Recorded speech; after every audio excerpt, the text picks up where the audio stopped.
Baik ibu-ibu, sekarang kita masuk sesi lanjutan dari materi kesejahteraan sosial, disabilitas dan lansia. Nah, ibu-ibu semua di sini sudah membawa name tag ya ibu-ibu? Iya, terima kasih ibu-ibu.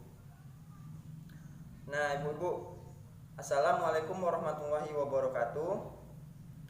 Nah, sebelum kita memasuki sesi yang selanjutnya, alangkah baiknya kita berdoa menurut agama dan kepercayaan masing-masing. Berdoa, kita mulai.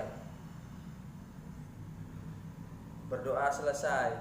Nah, ibu-ibu, di sini saya akan membuat ice breaking ya ibu-ibu, permainan bahwasannya sebelum kita masuk materi. Nah, ini ibu-ibu, saya ingin membuat permainan atau ice breaking. Nah, ibu-ibu ikutin ya, atau yang sudah saya contohkan ibu bisa mengikuti selanjutnya.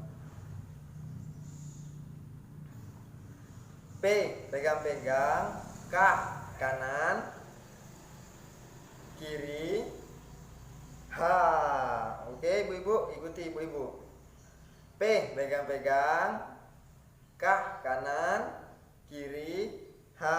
Oke ibu-ibu, terima kasih semuanya. Bagus-bagus. Tepuk tangan dulu untuk kita semua ibu-ibu. Baik ibu-ibu, sekarang kita akan membahas lansia. Nah, apa itu lansia? Nah, di sini saya ingin ibu-ibu menyampaikan apa itu lansia dan berdiskusi dengan saya ya ibu-ibu. Baik, kepada Ibu Rida saya persilakan untuk menyampaikan apa itu lansia. Iya Ibu Rida, baik sekali, bagus untuk penyampaiannya. Nah, di sini kita akan membahas bahwasannya lansia itu adalah lanjut usia atau di atas 70 tahun ke atas. Nah, apa itu lansia? Di sini ada juga ibu poster yang sudah saya pasang di belakang atau di sebelah kanan saya. Nah, di sini pengertian lansia atau menurut WHO. Nah, di sini ada batasannya, usia pertengahan 45 sampai 49 tahun. Nah, lanjut usia itu 60 sampai 74 tahun. Lanjut usia tua 75 sampai 90 tahun. Nah, lansia sangat tua di atas 90 tahun. Nah, itu menurut WHO. Nah, di sini ada ibu-ibu menurut undang-undang.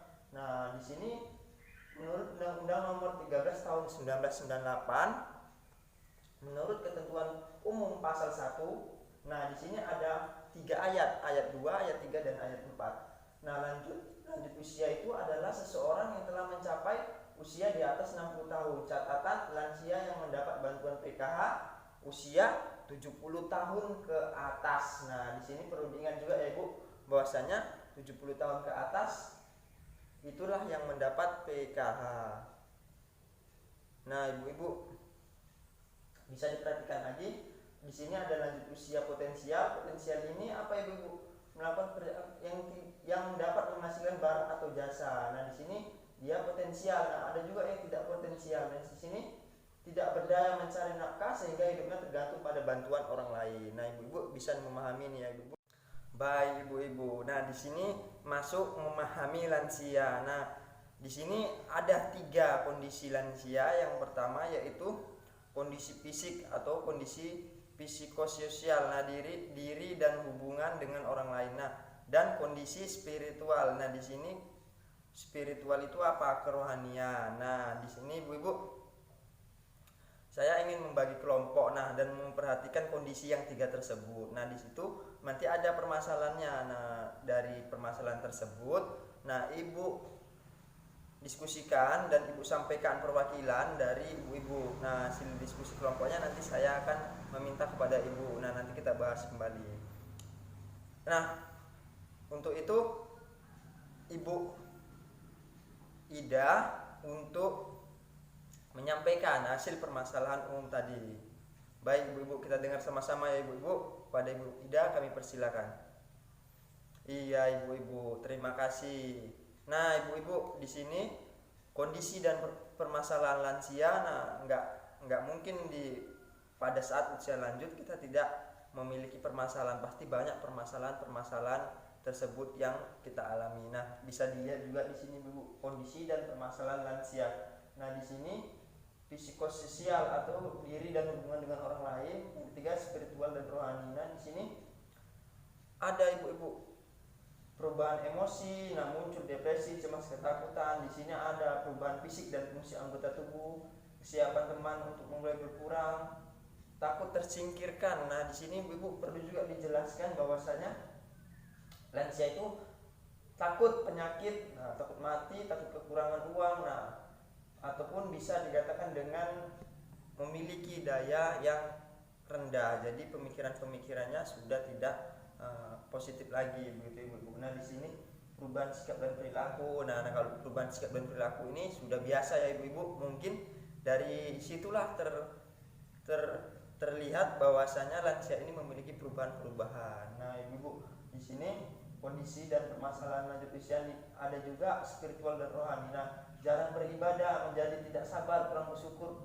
berpikir negatif. Nah, di sini ada juga Ibu-ibu bahwa lansia itu tidak berpikir positif, berpikirnya negatif, begitu Ibu-ibu. Nah, di sini Ibu-ibu, saya ingin menyampaikan tiap lansia dapat saja mengalami permasalahan, namun beda dengan penanganannya. Penanganan permasalahan disesuaikan dengan tipe lansia. Nah, di sini ada juga yang bertipe-tipe ya Ibu, bahwasanya lansia itu memiliki tipe-tipe berbeda-beda ya, disesuaikan dengan kondisi lansia secara fisik maupun psikisnya. Nah, di sini Ibu-ibu, lansia juga ada yang mengalami kekerasan yang biasanya dilakukan orang di sekitarnya seperti anak, menantu, tetangga ataupun orang asing. Nah, di sini kepada ibu-ibu untuk mendengarkan beberapa kasus yang mereka pernah lihat atau dengar. Nah, di sini lansia yang mengalami kekerasan. Nah, ibu-ibu pernah nggak gitu melihat atau mendengar bahwasanya ada kekerasan lansia? Nah, ibu-ibu, lansia ini, kekerasan pada lansia ini tidak terbawa juga terhadap tentang bimbingan anaknya, atau juga sering disebut pengawasan dari anak-anaknya tersebut, kecuali memang lansia ini sudah tidak memiliki atau tidak ada keluarganya, begitu ibu-ibu. Nah, di sini saya tegaskan bahwasanya tindakan orang di sekitar lansia yang membiarkan lansia tidak terpenuhi hak-haknya sebagai manusia adalah penelantaran lansia. Perlu diingat ya Ibu, penelantaran lansia. Nah, jika lansia mengalami hal-hal yang merugikan dirinya, termasuk hal-hal yang membahayakan lansia, baik secara fisik maupun psikis, maka itu disebut kekerasan terhadap lansia. Nah, di sini ibu-ibu ada juga kekerasan terhadap lansia. Nah, untuk itu kita harus tetap menjaga ibu atau bapak kita yang sudah lanjut usia, untuk menjaganya ya ibu-ibu, karena bagaimanapun mereka tetap orang tua kita. Kalau kita masih sanggup dengan menjaga untuk menjaga orang tua kita, langkah-langkah lebih baiknya jika kita yang menjaga, tidak diarahkan ke hal-hal yang negatif. Nah, ibu-ibu, mungkin anak lebih mengerti ayah, begitu ya ibu-ibu, karena kita sudah lama hidup dengan orang tua. Nah, begitu ibu-ibu. Terima kasih ibu-ibu. Baik ibu-ibu, nah di sini kita masuk sesi upaya peningkatan kualitas kesejahteraan lansia. Nah, kita akan belajar bagaimana meningkatkan kualitas kesejahteraan lansia ini. Salah satunya adalah dengan mengupayakan lansia agar tetap sehat. Nah, di sini bagaimana pendapat ibu-ibu jika olahraga apa saja yang dilakukan lansia gitu? Apa saja yang bisa ibu sampaikan? Nah, iya, terima kasih ibu-ibu, semua jawabannya bagus-bagus. Olahraga ringan seperti jalan, senam, nah dan lain-lain, ini disesuaikan dengan kondisi lansia tersebut ya ibu-ibu. Nah, keamanan lansia ini agar tidak bisa sampai cedera ya ibu-ibu, mengingatkan lansia ini untuk tidak mudah cedera. Nah, untuk selanjutnya kita akan meningkatkan kualitas kesejahteraan lansia ini. Diperlukan berbagai peran seperti pemerintah atau peran keluarga. Nah, di sini juga ada peran masyarakat. Bagaimana itu peran pemerintah? Nah, kita bisa melihat poster yang ada di sebelah kiri saya. Nah, di sini ibu-ibu ada peran pemerintah membuat kemudahan bagi lansia untuk menggunakan fasilitas umum. Nah, di sini fasilitas umum yang sudah disediakan pemerintah bisa juga kita gunakan untuk keperluan lansia. Nah, di sini memberikan kemudahan dan melakukan perjalanan agar mudah moda transportasi mendahulukan lansia dan memprioritaskan tempat duduk untuk lansia. Nah, di situ juga ada tertera bahwasanya ada juga yang disediakan pemerintah memberikan layanan khusus bagi lansia di Puskesmas, memberikan pelayanan loket khusus dan keringanan biaya untuk pembelian tiket di tempat rekreasi dan tiket untuk perjalanan. Nah, di sini kita juga pemerintah juga ikut peran dalam menangani bagaimana menyikapi lansia ini agar tetap ataupun peran peningkatan kualitas kesejahteraan lansia. Nah, ibu-ibu, kita lanjut untuk peran masyarakat. Nah, peran masyarakat itu apa saja gitu, ibu-ibu? Nah, di sini masyarakat punya peran terhadap lansia gitu, kerjasama dengan Puskesmas menyediakan posyandu lansia, menginisiasi kegiatan seperti senam lansia, rekreasi dan lain-lain. Nah, di sini menggalang pertemuan lansia, rutin mengikuti pengajian kebaktian seni budaya, arisan dan yang lain-lain. Nah, di sini ibu-ibu, peran masyarakat juga penting, diperlukan juga ibu-ibu bahwasanya lansia ini tetap terjaga kualitasnya, tidak menyudutkan. Nah, di sini ibu-ibu, kita harus peduli dengan lansia. Bisa juga kita lihat di sebelah kiri sana ini.